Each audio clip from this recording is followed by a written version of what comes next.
Olá, meus amigos. Olá, minhas amigas. É um grande prazer estar com vocês. Desde já agradeço a oportunidade de apresentar alguns aspectos de minha pesquisa de pós-doutorado, que tem como objeto de estudo o texto sobre a medicina antiga, atribuído ao grande médico grego, pai da medicina. Trata-se de um dos textos mais antigos, né, do conjunto de textos atribuídos ao famoso médico, e esse texto é considerado um dos primeiros textos a defender o caráter empírico da medicina contra uma série de inovações que surgiam, provavelmente sob influência da filosofia, em especial dos fisiólogos. O objetivo da pesquisa é produzir uma tradução com comentários desse texto e realizar também um estudo sobre as formas linguísticas específicas que o autor se utiliza, né, das quais o autor se utiliza para veicular a sua mensagem. E esses recursos linguísticos, né, esse estilo, por assim dizer, utilizado pelo autor, faz um uso sistemático de recursos que nós atualmente consideraríamos alheios ao campo da ciência, da medicina, e até mesmo da filosofia em certos aspectos. Né? São recursos aí do campo da poética, do campo da retórica, e recursos esses que indicam que o texto foi provavelmente produzido para uma apresentação pública, né? O texto foi produzido para uma performance pública. Bem, eu vou basicamente apresentar um resumo do texto, é um texto muito importante para quem estuda ceticismo, né? Para quem estuda o desenvolvimento da ciência. O texto parece esboçar uma série de procedimentos, né? E lançar mão de uma série de conceitos que vão ser importantes na literatura médica, como em Galeno, e também na discussão sobre uma epistemologia médica que se desenvolve no período do helenismo, né? Com grande eco, sobretudo, em texto empírico. Pois bem, então, passemos à exposição. Eu vou apresentar de maneira geral a estrutura do tratado, né? E o tratado se divide como os textos do gênero em 4 partes. Tem um proêmio, tem uma exposição, tem um argumento no qual se empreende um ataque contra esses inovadores no campo da medicina e tem uma conclusão, e essa conclusão, esse final, né, apresenta alguns comentários gerais sobre a aplicabilidade dessa epistemologia médica a outros campos. Né? Isso é muito interessante para os estudantes de filosofia em geral. Bem, o proeme começa de maneira bem agressiva, eu vou voltar ao comecinho do texto daqui a pouco, começa de uma maneira bem agressiva, criticando todos aqueles que procuram realizar a medicina com base em suposições, com base em hipóteses. Né? E a defesa que ele vai fazer, contrária a essas tendências, contrária a essas inovações, é a defesa da medicina antiga. Talvez a tradução mais apropriada seja medicina tradicional, né? E essa medicina tradicional não precisa de inovações na medida em que ela foi estabelecida ao longo de muitas gerações, com base na observação, com base, enfim, na tentativa e erro e na reflexão com base nos casos dados. Então, ela tem uma arqueologia, por assim dizer, ela foi estabelecida com base na observação. Né? E é muito curioso quando a gente passa a exposição mais detalhada feita pelo autor, não é? Dessa arqueologia da descoberta da medicina, nós vamos perceber que ela nasce juntamente com a culinária, juntamente com as artes da alimentação, com a dietética específica. Né? Elas surgem no mesmo momento. Né? E, portanto, ela é uma arte há muito tempo estabelecida, assim como a arte da culinária, assim como a arte da alimentação. Surgiu basicamente da percepção que, para cada corpo, para cada pessoa, em cada momento, em cada estado ao longo de sua vida, enfim, ao longo do desenvolvimento dos seus diversos quadros, né? Para cada pessoa, uma dieta específica vai surtir efeitos mais salutares.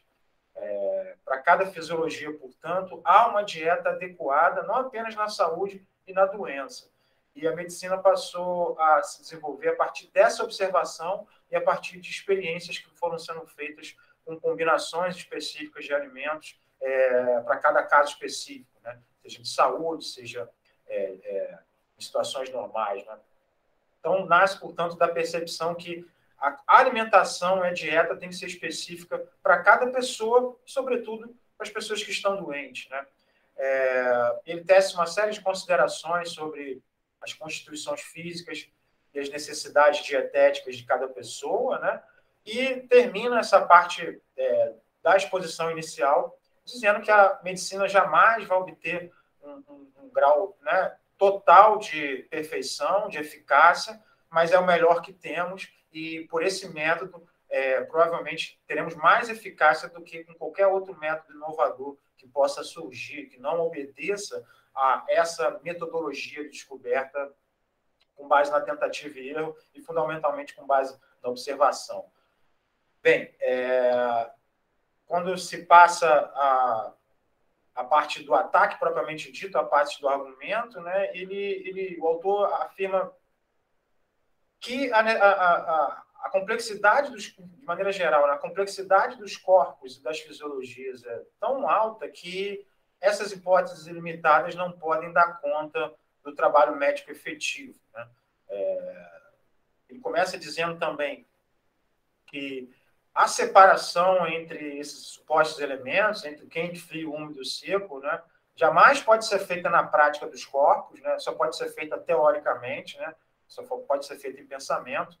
E o que é mais eficaz no tratamento médico, estabelecido ao longo de gerações e gerações, é as propriedades de cada tipo de alimento e a relação dessas propriedades dos alimentos em relação aos órgãos, em relação aos estados do corpo, né?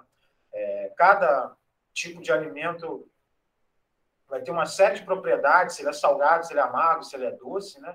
E essas propriedades encontram, né, produzem um efeito determinado dependendo da constituição dos fluidos que constituem cada corpo específico, né?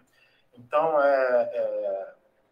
isso é o fundamental, isso é mais importante do que a própria constituição daquilo que, em termos de elementos mínimos, né, dos seus constituintes últimos, do que daquilo que constitui os estados específicos, salgado, amargo, doce, assim por diante, né? Como os elementos da hipótese, né, possuem propriedades bem limitadas, e o mais importante aqui é critérios como a astringência, dispersabilidade, como cada critério de cada alimento, cada propriedade dessa de cada alimento vai ser absorvida pelo corpo, né? Alguns órgãos têm mais propensão à absorção de líquidos, são mais porosos, como as mucosas, como o pulmão. Outros serão mais impermeáveis à ação da combinação de alimentos específica, né? Então, diante dessa complexidade, hipóteses limitadas, como calor, quente, frio, seco e úmido, fogo, terra, água e ar, e assim por diante, ou qualquer outro elemento que se proponha, vai fazer com que o médico perca muito tempo em reflexões teóricas que não podem ser observadas na prática ali do tratamento médico, né? Então, isso é mais importante para o desenvolvimento da medicina do que uma reflexão teórica sobre a construção última de cada elemento envolvido ao longo desse processo. Bem, depois ele passa para uma conclusão, depois desse ataque aos defensores das inovações em medicina, ele passa à conclusão, e essa conclusão é bem interessante porque tece alguns comentários sobre a aplicabilidade dessa metodologia a outros campos, né? Eu não vou comentar em detalhes aqui essa parte da conclusão, eu gostaria de examinar, de falar brevemente alguns aspectos da minha pesquisa, de como eu estou tentando ler o texto, né? Como eu falei, o principal nesse texto que chama a atenção e o foco de minha pesquisa vai ser tentar reproduzir na tradução uma série de recursos utilizados sistematicamente pelo autor, né? Recursos que atualmente nós consideraríamos alheios ao campo da medicina, ao campo da ciência, e talvez até ao campo da filosofia, em certo sentido, né? Recursos, enfim, que nós denominaríamos recursos poéticos ou retóricos, quais sejam antíteses, repetições de expressões formulares, como a gente vê lá em Homero, né? Repetições de epítetos, de fórmulas prontas, rimas, aliterações, rótulos ou etiquetas que serão imediatamente assimiladas pelo público a categorias que têm um valor social, né? Estão associadas a determinadas percepções positivas ou negativas, sinalizações, exposição altamente equilibradas das frases, enfim. Tudo isso indica, e os estudos mais recentes estão de acordo nesse ponto, tudo isso indica que se trata de um texto escrito em prosa, mas de um texto escrito basicamente para exposição pública, um texto destinado à performance oral, portanto.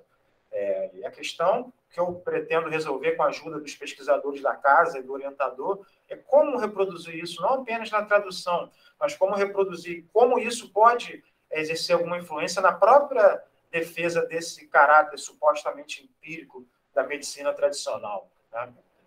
E é basicamente isso que eu acabei de comentar, né? O fato é que boa parte dos estudos e das traduções procura enfatizar justamente o papel do texto nessa defesa do caráter científico da medicina. Procura enfatizar, portanto, a argumentação lógica, não é?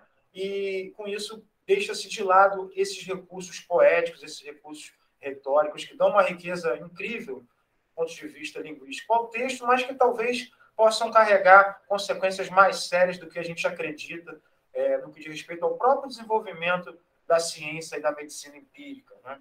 Então, o objetivo é levar em conta esses recursos, não apenas na tradução, mas principalmente na compreensão do texto.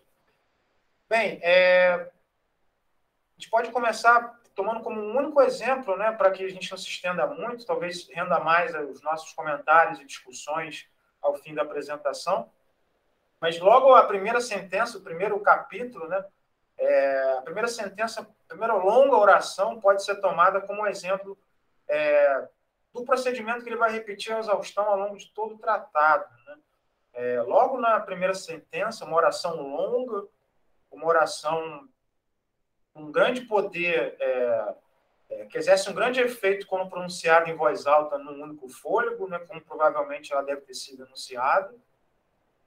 E esse início, essa primeira oração, já apresenta alguns aspectos, como eu falei, importantíssimos no que diz respeito ao emprego das estratégias poéticas e retóricas. Bem, ele começa fazendo um uso bem extensivo, né, de todo estudante de língua grega, né, e provavelmente eu vou ofertar um curso de introdução ao grego aqui na casa, assim que eu conseguir me liberar de alguns trâmites burocráticos que estão retendo o meu afastamento para a realização aqui dessa pesquisa de pós-doutorado. Enfim, essa primeira oração já oferece alguns exemplos importantes. O maior exemplo aqui talvez seja a antítese. Todo o texto se estrutura como uma grande antítese, né? Como uma grande oposição que cada vez vai se complexificando mais entre os defensores da medicina tradicional, que são louvados, e os defensores das inovações que são desqualificados, né? E todo estudante de grego, né, sabe que os gregos gostam muito de usar frases em paralelo, de usar frases em contraste, e uma das marcas mais importantes, que é um dos recursos que eles usam, talvez com mais extensão, né, mais frequentemente, é o uso das partículas men e de. Sempre que aparecem essas duas partículas, men e de, o autor procura fazer uma posição ou estabelecer um equilíbrio, uma equivalência entre duas sentenças, né? Normalmente a gente traduz o men e de como, por um lado, uma dada situação, por outro, uma outra situação. Uma outra opção de tradução é traduzir enquanto uma dada situação, por outro lado, outra situação. Muitas vezes não se traduz, não é esse termo. E observando, fazendo uma análise preliminar, estatística, eu percebi que esse texto utiliza de maneira bem exagerada, né, quantitativamente, utiliza bem mais vezes o men e o de que outros tratados do próprio autor, outros tratados aí atribuídos a Hipócrates. Na verdade, o conjunto dos 4 primeiros supostos textos aqui de Hipócrates utilizam largamente esses recursos, e essa oposição construída com men e de passa a ser menos empregada nos textos considerados posteriores. O curioso é que esse tipo de construção, um dos autores que mais utiliza isso, e muitos dos seus detratores criticam por esse exagero, é o próprio Sexto Empírico, né? E esse procedimento de colocar duas sentenças em contrastes ou em oposição, enfim, em equipolência, exerce um papel importantíssimo na reflexão cética. Na medicina também, Galeno faz um largo uso desse tipo de construção, e Sexto Empírico leva isso à exaustão, né? Então, isso é um aspecto importante. Todo o texto é estruturado com base nessa oposição binária fundamental.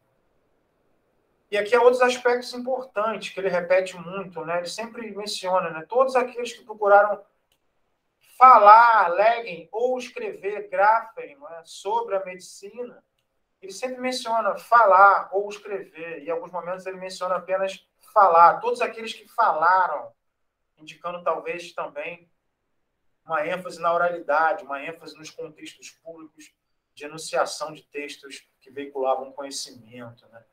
Uma outra característica interessante aqui é a utilização de uma aliteração, né?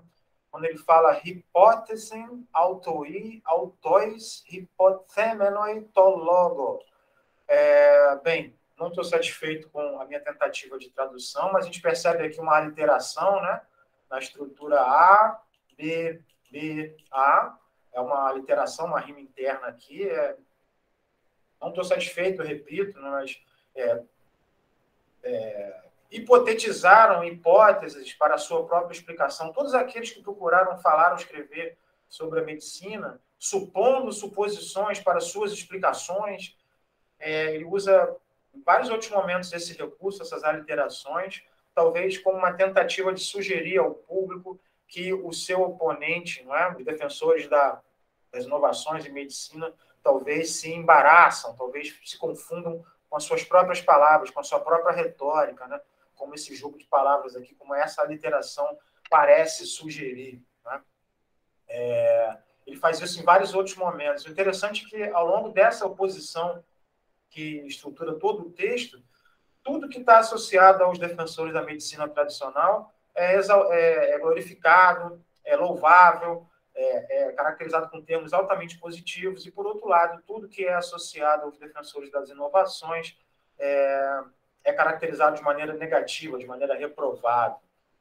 Logo aqui no começo, ele faz um uso também de dois termos, né, de dois termos que, na percepção do público, imediatamente vão ser percebidos como dotados de um valor, não é? Negativo aqui no caso, né? Ele associa aqui o particípio, né, hamartanontes, os que incorrem em erro, os que estão equivocados, né? O particípio aqui, a gente pode talvez traduzir, talvez uma tradução um pouco prolixa, né? Mas aqui eu procurei reter a acepção que esse verbo tem na tragédia, né? Hamartia, o substantivo hamartia, caracteriza o erro trágico, né? Aquele ato fundamental que todo herói trágico, né, da tragédia grega comete, e a partir da execução desse ato não é possível mais deter as consequências do destino, né? Então, hamartano significa eu falho tragicamente, uma tradução que tenta reter esse aspecto importantíssimo da tragédia, é um aspecto esse que constitui parte do repertório do público, né? Então, eles não apenas incorrem, né, estão incorrendo em grave erro trágico, em grave falha trágica, no sentido da tragédia, mas eles também action mensastai, ou seja, são dignos, né, de processo jurídico. Uma tradução talvez não tão específica poderia ser basicamente são dignos de censura pública, são dignos de reprovação, mas o verbo aqui está associado a contextos jurídicos, a contextos legais, né? Então, eles não apenas incorrem em falha trágica, terrível, mas eles também são dignos de serem processados juridicamente no Conselho Ateniense de Medicina, se algo assim existisse na época. Mas se trata aqui de um verbo associado a contextos jurídicos, ok? Bem, eu não vou estender esse tipo de análise, mas esse comecinho já mostra o conjunto de procedimentos que ele vai adotar ao longo de todo o texto, né? Bem, com base nisso, são perguntas que eu estou fazendo, apesar de estarem aqui no slide como afirmações, né? A forma como o autor parece defender a sua posição carrega um peso excessivamente, um peso muito alto, né? Na ausência de qualquer outro meio que possa decidir, que possa nos fornecer um critério para decidir qual das duas teorias é verdadeira, né? Com isso, fiquei com a sensação de que a defesa da medicina antiga feita pelo autor desse texto se dá mais no plano dos efeitos persuasivos gerados no público, né, pelo acúmulo desses efeitos retóricos e poéticos utilizados, do que uma defesa epistemologicamente bem fundamentada, pelo menos com base nos critérios aí estabelecidos posteriormente, né, depois de Aristóteles, dos analíticos, enfim, de todo aquele trabalho de argumentação lógica, enfim. Eu fiquei com essa impressão, e essa é uma pergunta que eu pretendo responder ao longo de minha pesquisa. Outro aspecto bem interessante aqui, que talvez seja relevante para os colegas aqui presentes na mesa, né, que, como eu mencionei, há o esboço aqui de uma metodologia empírica da descoberta, que vai ser muito importante em outros autores médicos, como em Galeno, e como na discussão lá das tendências médicas na época do helenismo, né, quais sejam metodismo, empirismo e racionalismo, que já remontam, inclusive, a esse texto, né? Pelo menos o empirismo e o racionalismo já estão aqui, de certa maneira, pré-determinados, né? Apesar dessa suposta defesa de uma metodologia empírica, há alguns aspectos aqui no texto que não são propriamente empíricos, né? Na medida em que o autor parece recorrer e mencionar aspectos, aliás, ele parece mencionar alguns aspectos da fisiologia dos corpos, né, e dos órgãos internos, que não podem ser observados diretamente. E para tratar desses assuntos, ele é obrigado a recorrer a uma série de analogias, né, com fenômenos mais familiares à observação e à experiência ordinária. Claro que isso não é uma posição, um procedimento cético, no sentido pleno do termo, nem representa o empirismo, né, no sentido mais restrito, mas isso eu pretendo analisar com mais calma, assim que for possível, me dedicar completamente a essa pesquisa. Tá bom? Então, fica aqui apenas essa notícia do que eu pretendo desenvolver, e isso só vai ser possível com a ajuda de cada um de vocês aqui. Muito obrigado, era isso que eu tinha a dizer.